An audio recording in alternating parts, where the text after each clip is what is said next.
Hello students, welcome back to Pearls Excel and this molecular spectroscopy series. Today we'll start with lesson number 10. That is Introduction to Vibrational Spectroscopy or IR spectroscopy. So let's start with definition of vibrational spectroscopy. When infrared radiations are incident on a molecule, then it absorbs radiations and vibrates. Due to vibration of molecule, its vibrational energy levels are changed. Due to this change, spectra is obtained. This spectra is known as vibrational spectra or IR spectra. Study of this spectra is known as vibrational spectroscopy or IR spectroscopy. This diagram clearly illustrates how a molecule begins to vibrate upon interaction with IR radiation and then later generate the spectra. The covalent bond between the atoms in a molecule is not perfectly rigid and it is flexible to some extent. Hence, the vibrational motions are observed in molecules. After absorbing radiations in infrared region, molecules vibrate at many rates of vibration, giving rise to closely packed absorption bands called infrared absorption spectrum. Various bands will be present in IR spectrum which will correspond to the characteristic functional groups and bonds present in a molecule. Thus, IR spectroscopy is the most powerful technique to identify the chemical compounds.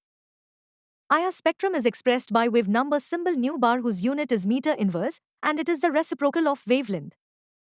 Band intensities in IR spectrum are expressed either as transmittance T or absorbance A. The IR radiation in electromagnetic spectrum lies between near IR region to far IR region in the range of 1.2 micrometer to 400 micrometer. But generally when it is referred as IR spectroscopy it means in the range of 2.5 to 25 micrometer or 4 into 10 to the power 5 to 4 into 10 to the power 4 wave numbers per meter inverse. In this region only the molecular vibrations are observed. So these are the few introduction points of vibrational spectroscopy. Now we'll see conditions for vibrational spectroscopy. Vibrational frequency of some part of molecules should be equal to frequency of incident radiation. Explanation example HCl. HCl molecule having vibrational frequency 2890 into 10 to the power 2 meter inverse. If IR light of 3200 into 10 to the power 2 meter inverse frequencies is incident on HCl molecule, then according to above condition HCl molecule absorb light of only 2890 into 10 to the power 2 meter inverse frequency. After absorbing this radiation by the molecule, IR spectrometer analyzes the transmitted radiation.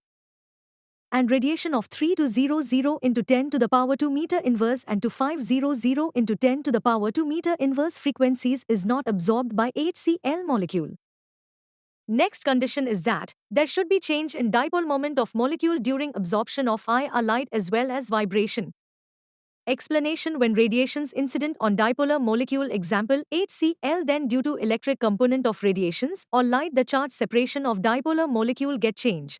Due to this charge separation, the dipole moment get change and spectra is obtained. Next is, though molecule has dipole moment but it not changes during vibration of molecule then molecules not give any vibration rotation spectra.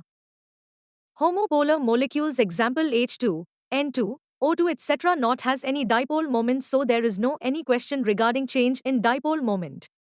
Hence homopolar molecules not gives IR spectra.